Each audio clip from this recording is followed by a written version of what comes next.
wanted to make an update today. Saturday, it's about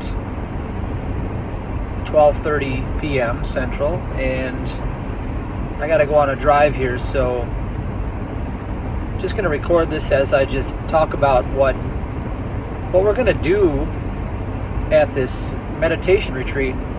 It's pretty interesting because it all came together in a really unique way. I just kind of said, yes, I'll go with this opportunity, not even really understanding what I was getting into. And with that said, just watching a crazy driver real quick. Yeah, I've got this whole new setup, a whole new setup. It's really kind of interesting. So yesterday, I sat down for 4 hours straight. I literally took like one break, and that break was just to, get up and use the restroom and get some water, etc. And I wrote out 78 wisdom keys, kind of like the decks that I have, the Oracle deck of 100 keys. I have 78 that I put together, and I set up a whole new model, a whole new system of using it. And I've been trying it out for a few hours this morning, and it's very interesting. I have this whole new, it's like everything is revamped. It's kind of extraordinary when I think about where this is going, because it's like the techniques are still there. The ABC break, the safe touch, that's going to be part of it. But then there's a whole new remote flow, remote viewing segment to it. And then there's going to be the group prayer dynamic where we'll pick a target, and then we'll aim our intent at that target, but not just any intent. It'll be the truth statement that they tune into through their remote session. So we're going to dig up the gold in the present moment, and then we're going to take turns praying in that way while holding that truth for each other. So we're going to pray for each other, not for ourselves. Really, it's a lot more powerful that way. And then we're going to meditate and deepen our conscious understanding of what we're doing. And so I have 6 different meditation segments that are 30 minutes that we're going to do. And we're going to do 2 each day. There's going to be quite a bit of new learning, new instruction, new things that are going to come. Things that I've been working on that, if you could only see the notebooks that I have, it's really weird. I'm like this scientist that sits alone for hours and hours. I'll grab a Bible, I'll grab, whatever that's going to, bring me this wisdom, the Gnostic Gospels. It could be the King James Version. It could be, my library full of different books. And I get into the flow state, and I'll just sit there and wait. And then I start to get the prompting. Okay, do this, do this, do this. And all of a sudden something new comes together, and I'm like, wow, this is incredible. And then I have to demonstrate it for days, and just piece it together, try it different ways. It's really a lot of, I don't know. It's a lot. Let's just put it that way. It's a lot.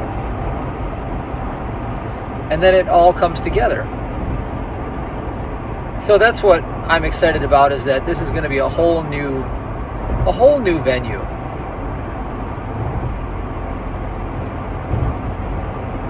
It'll be a small venue so far, but we'll have enough to do the Power of 8 intention groups, and we'll be able to really focus a lot on each individual in terms of getting a lot of personalized attention. And as you can see, the weather is absolutely gorgeous. So I don't know why anybody wouldn't want to be here right now. They could certainly sit by a pool in the sunshine somewhere in awful Florida or something like that. But why would you want to do that when you could be here and enjoy the 15 degrees Fahrenheit weather? And trust me, it's fun. I run outside most every day. I like it. It brings your spirit to life when you feel that cold hit you. So anyway, I was gonna finish up something I started yesterday. I didn't get to do this transmission because my camera literally started glitching out and froze. That's happened before. I used this stabilizer stick that's really good in the spring and summer, but in the wintertime it glitches out, gets too cold. So that happened yesterday, but I was doing a training session where I was running the hills, and I was talking about how to train what I call the spiritual special forces type of training. And what's pretty cool about it is it's a hybrid of physical and mental. And you could also say emotional too, because that comes into the picture. But there is this target area that I call the power band, and you can think of a vehicle. So if you were in a nice souped up, exotic car, there is a power band where the thrust and the momentum and all the horsepower really seems to be at its peak. It just kicks in and it shoots you back in the seat.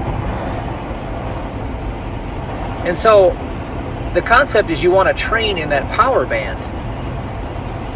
And what that looks like is you want to be slightly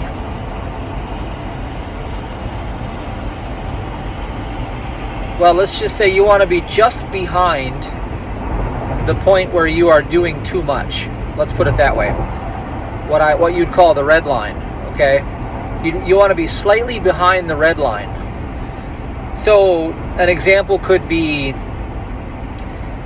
let's say your normal workout is easy peasy and you just kind of do it for a formality. Well, then you'd want to kick it up a notch and maybe try to double that workout and then shave it back a little bit to the point where it really does challenge you a lot, but it's not going to make you drop and miss the next day, okay? You don't want to miss the next day. The power is in the doing of the ritual every day, okay? That's why I do 2 workouts every day, usually. It's because I train in this way. And so you want to find your limits, what I'd call your red line, and bring it back a hair. Just bring it back a hair, because the idea here is that the whole time while you are training your so-called physical self, it really all is spirituality, but while you're conditioning your mind in the arena of doing training, you want to hone in on spiritual reflection. In other words, it looks like this. And I've said it before, I call this like the conscious capacitance warrior training. Let's say I'm on like sprint number 15 up the hill, and my legs are starting to fill with lactic acid. They're starting to become tired, exhausted. We want to deny all of those mortal impressions. There is no physical body.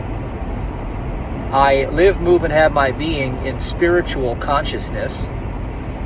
It is the spirit self of the I am presence that renews itself in every moment, and I am a partaker of this spirit self that sustains and gives me my life.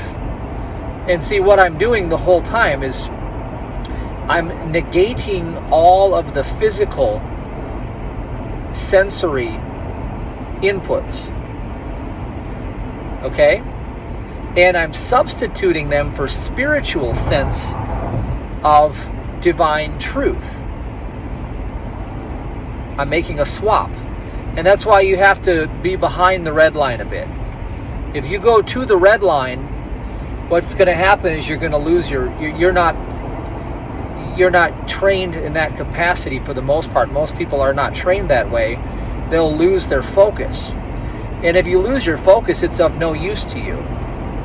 Because this is really a spectacle of maintaining and persisting in a focused, precise train of thought. You know, it doesn't matter if I'm on my warm-up set or if I'm on, you know, sprint number 20 up that hill. It doesn't matter, because spirit is renewing itself in every moment as the only life, principle, power, and activity in all of existence. And therefore, I am as new as I was a moment ago, because I'm anew in this moment as well. See, so what you're doing is you're teaching yourself how to stretch your limits, because you will be able to get stronger and faster and do more and more and more. How do I know? Because this is what I did for 6 years to go out of the bedridden position when I had Lyme disease. You know, that was when I couldn't walk around the block. And each day I would, you know, fail miserably trying to get well for the first couple years. And then I started to recognize that it was the job of God and wisdom and truth to set me free, not my own human desire or will or power within any human capacity. There is no power in any human capacity. So it was leaning not on that understanding, but turning to a divine principle. So I began to, you know, go to the gym, and I'd push, and I'd start to feel really, really, really bad because my limits had been reached. And I still had this belief lingering around that I was a physical specimen that had suffered this incurable illness, and I would always be damaged, and all these thoughts. These are just thoughts. They kept coming to me. All these thoughts kept trying to tempt me back into the law of the flesh.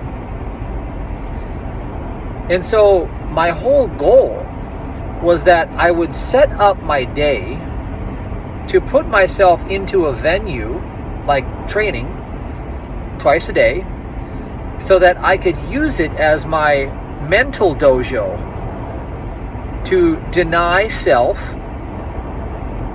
in exchange for the true identity of the I am, partaking in that presence, sustaining life from that presence, and no other power. No other power. No flesh, no blood, no muscle, no bone, none of it. And so as I kept working day in and day out in that way, I got stronger and faster and healthier. And it was, what happens is that these ideas of strength, power, freedom, mobility, these are all spiritual ideas, and therefore they belong wholly to God. They don't belong to man. Man reflects those qualities to the degree of man's understanding of his true self. So I used the workouts as a leveling up process. Not just gauging it in terms of, wow, look at that, I not just walked around the block today, but I, did my 5 miles with my weight vest on or whatever. Okay, that's great. That's great.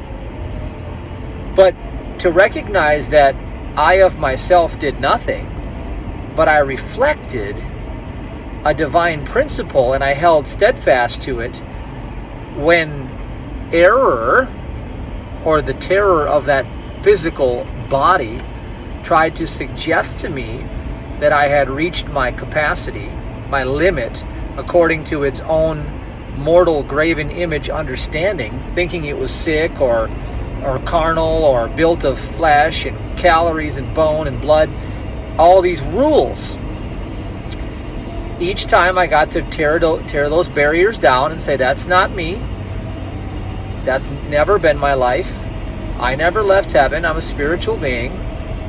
It is God's power, God's strength, God's life, God's presence that moves. Nothing else exists.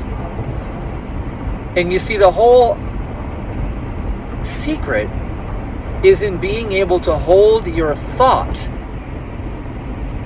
in position of that reflection when the dream of the material senses is trying to captivate you and lull you back asleep into suffering. And so that's why you induce that form of suffering to a certain degree. I say in the power band zone, which means you literally are in the flow of, exerting, power from your carnal understanding, where you can switch that train of thought and say, okay, I'm not exerting anything. I'm reflecting God's power. All power belongs to God. And you see, by changing that thought within yourself, you switch your operating system and you switch out of the law of the flesh. But if you go to the red line and you take it too far, that's challenging, I know, because that's what over 36 trips to the ER when I didn't have this understanding did to me, because I would push myself to the red line and then I'd have to go to the emergency room because I had that human will. And see, human will always brings unintended consequences. So the unintended consequence of using the human will is I would try to stretch it too far, and then I'd end up going into severe fear, trauma, shock, literally shock, and then I'd have to spend days recovering. And that's not useful to anyone. So when I really started to get good with this, and I really started to get benefit from the practice, was when I realized that it's not about exhausting oneself and wearing yourself down to think that you are accomplishing anything. It's about recognition of the fact that all power, mobility, freedom, all the qualities we desire, they belong to God alone. We partake of those qualities as children, reflecting that presence. We live, move, and have our being in that substance of divine spirit. That's the only substance that exists. And giving that power back in our thought to its proper place, to God, frees us from the limitations of the carnal mind. And so the whole purpose of the training is it is going live into the triggers, if you will, of where you believe you tap out. Where do you tap out? Find an area where you tap out and scale it back just a bit in what I call that power band area, and begin to challenge yourself to see how steadfast you can hold to a divine principle in the midst of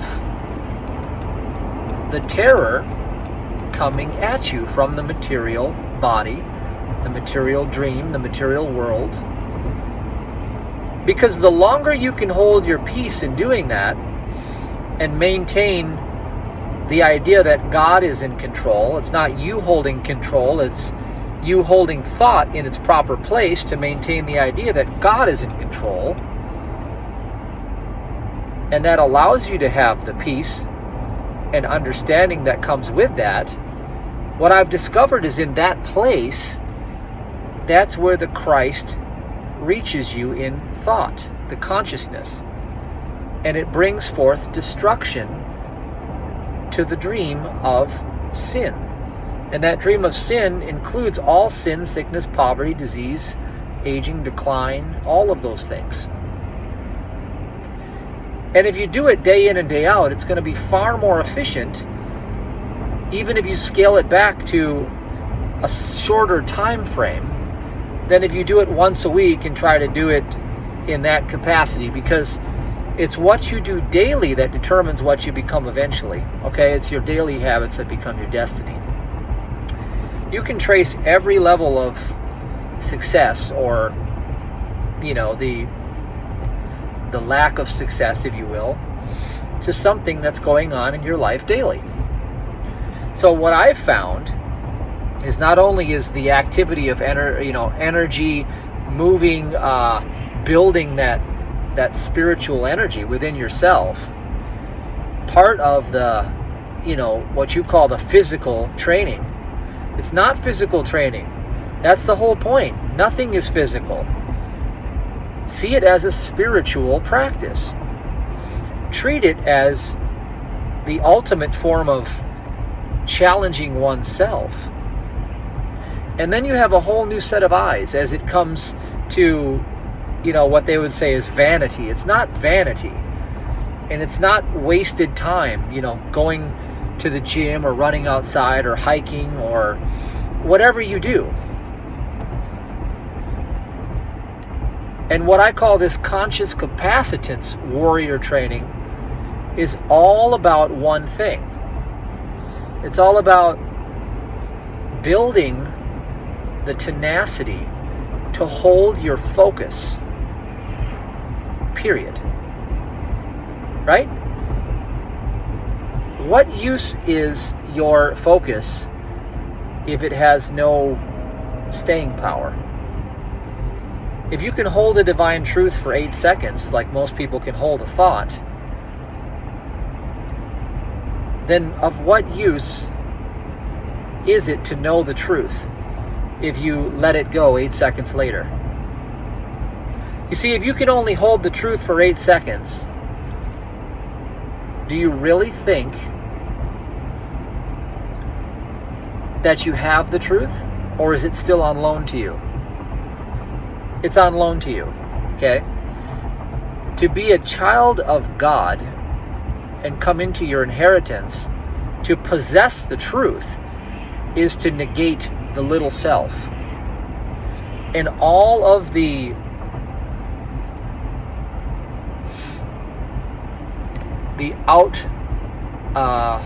picturing of the material carnal illusion is of the little self. And so you can shake it up a bit and stir it around and use it as your dojo, your practice, and only focus on one thing.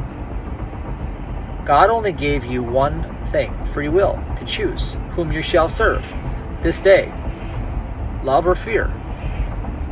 To choose love is to hold thought to what love is. Perfect love is God. So therefore, right where there seems to be trouble, discord, envy, strife, God is the only truth in all space, in all time. There is no other. So as you're pushing through the wall and the carnal mind comes to you and says, hey, you know, you're going to be sore tomorrow. You're going to be this, you're going to be that, you're going to be, tries to put you into its box of limitation. It's in that moment that you take up your sword of the Spirit and you stand on the terra firma of the divine truth and say to the carnal mind, get thee behind me, Satan. Don't tempt me. For all power belongs to God. All life is God made manifest. That manifest I reflect. And the body that I have is only one substance, because only one substance was ever created. Spirit. It is perfect. It is immutable. It is self-sustaining, self-governing, renewing itself moment by moment, limitless, exhaustless, imperturbable, and it doesn't contain a single element of error anywhere in it. And as you continue to hold that, then you are letting God fight your battles. The minute you try to solve it through your human will, then you've just stepped into ignorance, and now you get to suffer the consequence of that ignorance. Food for thought. You know, food for thought. Welcome. So I'll be driving here. I'm at a stoplight, but I'm not going to be able to look at you while I talk, but just wanted to put out something and just see where we go. So lots going on, let's put it that way. Having to shift through things that are going within, okay? Like a lot of the chemicalization is happening with the wisdom that I've been stepping into. And this is what will happen for you, for anybody, when you go to a next level, when you reach a new understanding. And it could be even within the same framework of what you have been working with for weeks, months, years. It doesn't matter. It's when you break through to a new depth of comprehension. You know, the purification of that wisdom is the expulsion of everything unlike itself. So things will naturally come up.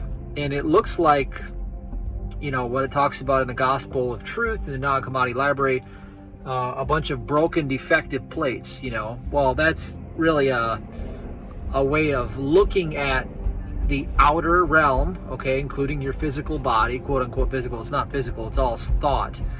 But things that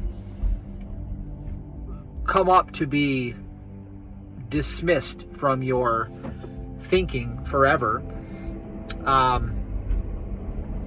they become the defective plates, and they destroy themselves, because evil destroys itself. Error is another word for evil, and error destroys itself out of its own confusion, out of its own deficiency of truth. So these things are gone once the truth comes in, and it's just a formality as we shift and we go through it. So when I made the video segment earlier that I'm attaching this one on the back of, yesterday actually I made it, I was going through some massive shifting. And so when you go through stuff like that, you know, the reason why I do that type of training, I did it today. I did my 2 workouts today, back to back. And the whole time I was holding my thought on the spiritual truth. I was fixated on one of the wisdom keys in my new oracle deck that I made of 78 keys that I'll be unveiling at this new workshop. We'll meditate on them. We'll do some remote flow viewing sessions on them. And when you get the key, you hold on to that key. Okay, so you give yourself the wisdom you're looking for, then you hold on to it. And it's vitally important that you hold on to it as the defective plates begin crashing in your outer. You know, pray without ceasing. That's another way of saying this. So yeah, it's been really powerful stuff. And I've been a lot more committed lately to my spiritual development than even I used to be. I've been really focused intently on it. So in my world, the reason why that's very important, and it's probably for you as well if you're tuned on to this wisdom, is because I don't want to go through this again. I don't want to do the human experience again in the level of ignorance that, you know, my past history would allege out of the lying carnal mind that says I have a history outside of his hyphen story. Right? See, that's the carnal mind. So that was the it's extraordinary what we're going to teach at this workshop. And I say we as in I'm going to facilitate the whole deal, but God's going to do the teaching, really. That's how this plays out, is I yield and submit myself to the learning and the knowledge, and I can literally see it through the pineal gland. All this stuff starts to come to me. It's kind of like what you would say a psychic would do, but I'm not a psychic. I don't claim to have any of those capacities. I believe that all qualities belong to God, and I just turn into God. I turn within to God, and I start to see patterns, and I start to see all the teachings I've ever been exposed to, and even things that I've never seen before, and they all seem to constellation organize themselves like a constellation, okay?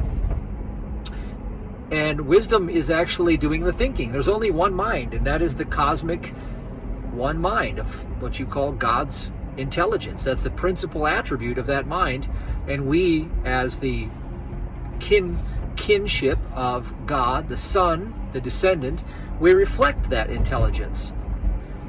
And you do it by yielding out of the picture where you're no longer the person that you thought you were. You lay down your life to gain your life. These are all things that you can comprehend logically in one sense, which doesn't do much for you. You can spit words left and right and pretend you know something, but the only way you know something is when you know that you know nothing, and you are yielding to the principle that is all-knowing and surrendered in that moment, this moment, and allowing that transmission to become you. So yes, you are the free-flowing channel or the medium for wisdom or error. As Phineas Parkhurst Quimby used to say, man is a medium for wisdom or error. A medium. That's right. See, man is nothing but the conduit for either intelligence or ignorance. This is really why you were given free will to choose. You either buckle yourself fastened in on the directive that you believed was your life, where you think you came out of a birth canal into a womb of creation as a doc and I don't want to talk about all of this all over again. I just want to tell you that your whole material carnal life is all fiction. You've never lived in a material carnal life, and that is the laying down that must be done to gain your life, right? And so that perception really brings the fire and the chastening of all ignorance and error. When you truly get that you've never stepped foot, quite literally, in a physical universe with competing minds and laws of polarity and duality and material law governing your so-called physical body, all these things, they're erroneous, and they always are filled with error, filled with lies, deceitfulness, untruth, fiction. Time and space are both fiction. So if you believe you live in a time-space reality, then you are of the mind of this world.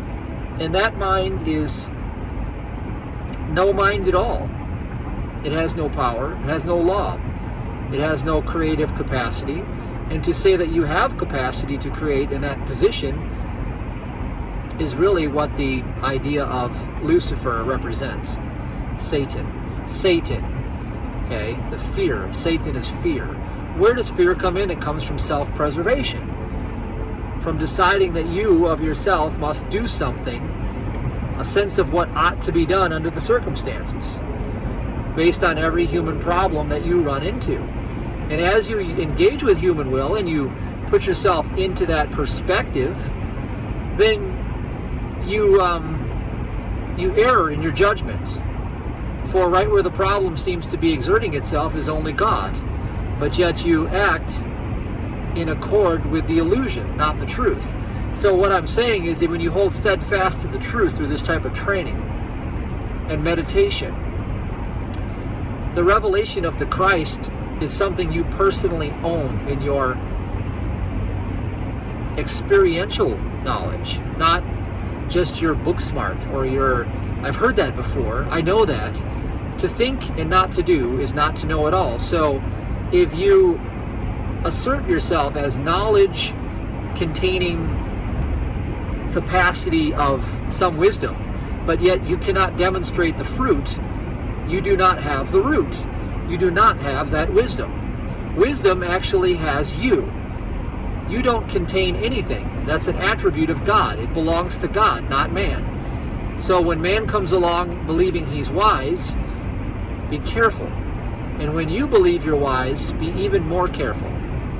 I can tell you this because this is where wisdom is instructing me in this current season. The ultimate truth is love.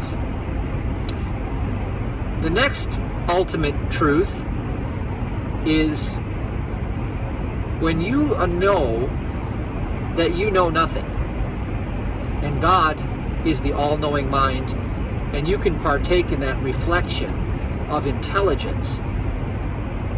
And then it's a true place of absolute humility. Humility is a spiritual power, and it also is an attribute belonging entirely to God. So man on the earth is not capable of being wise, powerful, humble, good, or bad, or any other quality, because man on the earth is a non-existent phenomenon. It's like you don't even exist. You don't even exist. And yet you assert all of this claim to fame. Anyway, knowledge of the truth is the beginning place. Surrendering and yielding to the truth is the next level. And becoming the truth is the final frontier. And becoming the truth, think about that, you are in the being of coming from the truth. That takes a discipline. A disciple is someone with that discipline. And that discipline really requires you to have a daily schedule. And that daily schedule is really all about the performance of getting out of your own way. You see, every mystic, every master who's ever, quote unquote, walked the earth has stumbled into the human error at some point and then corrected accordingly. Even Jesus did, because Jesus turned over the money tables and whipped, brought out the whip, right? Well, that's a very human, carnal thing. Okay? It's a spiritual mistake. You see, everybody says, well, Jesus was absolutely perfect. Absolutely perfect in every way. I think that the Christ that Jesus, the man, discovered, the same principle that you, as an equal, a brother in spirit, to discover, is the perfection that Jesus the man beheld. I am the resurrection and the life. I of myself can do nothing. See, even Jesus knew that I of myself, this carnal life, is filled with lies, deceitfulness, error, impotence, powerlessness, confusion. It has not an ounce of truth in it. For all of the qualities of what we call good or God belong entirely and wholly to God. They don't belong to man, conditions, or circumstances. And therefore, that's why we must not judge. Because who are we to judge when we are blind?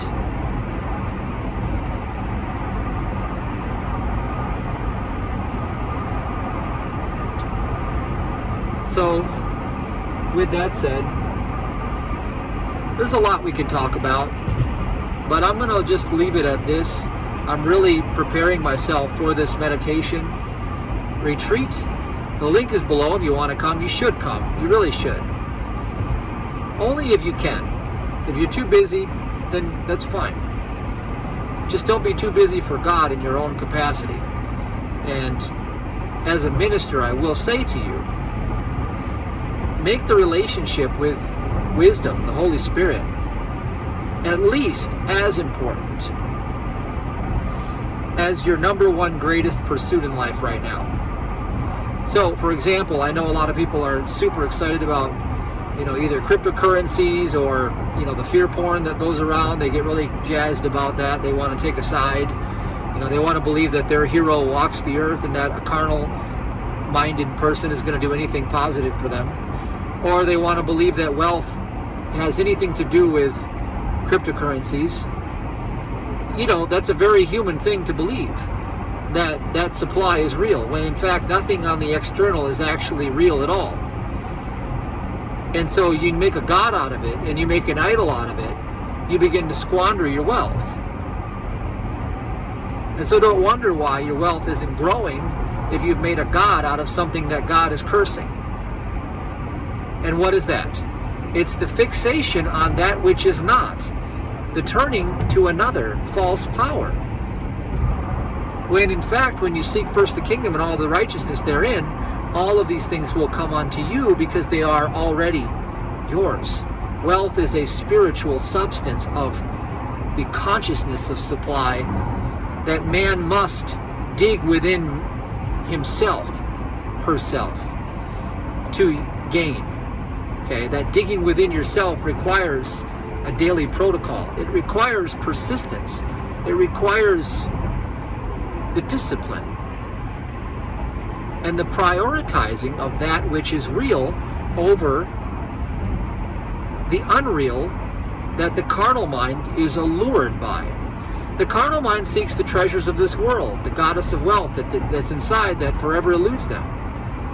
The spiritual senses perceive that which is wisdom, and when one pursues wisdom, the goddess of wealth becomes jealous and chases them for a lifetime. That's what it means to seek first the kingdom, and all these things will be added unto you. So what will we be doing at the retreat? We're going to be seeking the kingdom, so all these things can be added on. I will be teaching you how to develop the daily discipline that becomes your destiny. And not just teaching you by, here, do this, but doing it with you. Embracing the Spirit. Knowing the truth. Living in the perfect day that the Lord hath created. And not pretending that we're going to someday. It's a big difference. There's a lot that you could gain. Everything is at stake. And nothing is holding you back other than the carnal mind. The carnal mind is the only thing telling you that you can't do it. And the carnal mind is the thing that is the thief that came to rob, steal, and kill. And of course it's going to steal your dreams, steal your inheritance that you were given. How do you think so many of so-called godly people, they are not godly whatsoever, are having problems day in and day out meeting even their most basic foundational needs of survival? What kind of a creator could be that unintelligent whereas it couldn't govern its own children with its own supply. Well, I'll tell you what kind of a creator: a false creator, one that has no law and no power, a counterfeit God, a demigod that is of this world, and it's rooted all to the carnal mind. So to be of that mind, to be coming from that mind, is the greatest tragedy that has ever occurred in all of existence.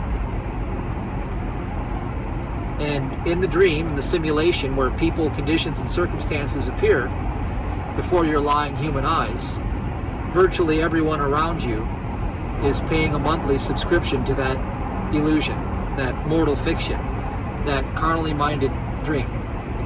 They're not interested in the truth, because the truth would destroy the foundation of their whole livelihoods, because they're living off the corruption of the carnal mind itself. That's why the rich man can't go to heaven. It doesn't have anything to do with supply. It means rich in the ways of this world, the knowledge of the false father, the ruler of Hades, your reasoning human mind, that tells you why you have everything that is more important than the Holy Spirit. Maybe you squeeze out 5 minutes today, maybe 10, maybe an hour if you're lucky. If you knew that the Holy Spirit was all in all and that nothing else was ever created, that there's only one man, only one manifest of God, and you are a partaker of that, by grace alone you prosper. It's by grace. It's not by anything that you have. You don't own anything. Grace gives it all to you. If you knew that, well, the secret to being wealthy would be to spend all the time you possibly could in that place, because you would demonstrate more of that presence in every facet of your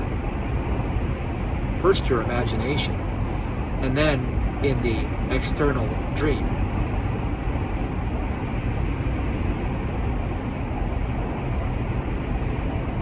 Only you can limit the supply of good. Only you can do this, because free will was given to you. And it's up to you to decide the level that you want to experience. And ultimately, when you truly get this, you realize that your desires as a human are distractions to prevent you from experiencing the fullness of the Father's love. And they came from the carnal mind. So ultimately, laying down all desire would be the next reasonable thing to do. But reasonable according to who? According to wisdom, of course. But to the carnal mind, absolutely not. If I give up my desire to go after and seek the things of this world that I need, that I must have, that I've been dreaming about my whole life, if I were to give these up, see, automatically that carnal mind assumes that you'd be given less. It assumes that if you stepped out of the way, you'd be given less. Well, here's the idea. It's that you that stepped in the way. You stepped in the way that's the problem. Because only you contain the problem. There is no problem in God's sight. All provision is within God. So God is the solution to every human problem, is to not be a human at all, because God is not with mortals.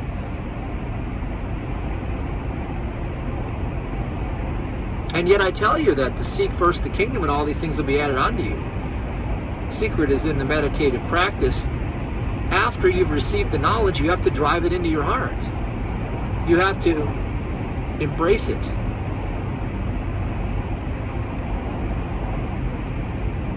First you embrace, and then comes grace. Knowledge is freely given. Everyone has a Bible. Wisdom chooses. You don't choose wisdom. Wisdom chooses you.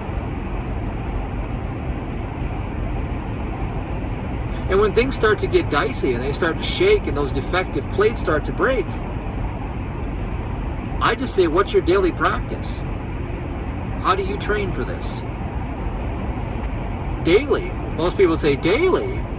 I do it every Sunday. I go to church. I go on Wednesdays too. A pretty full schedule. I go to church twice a week. I go to church twice a week. I'm a hard hitter. Actually, I go 5 days a week. I'm a Southern Baptist. 5 days a week I'm up in that church. Praising God. Praise God. Praise God. Okay. What does that have to do with anything at all? See, God is a jealous God. And the gods of this world are not gods at all. And turning to them is not praising the living Father. The living Father is the great mighty I Am. We are all the great mighty I Am. The children of God are all one.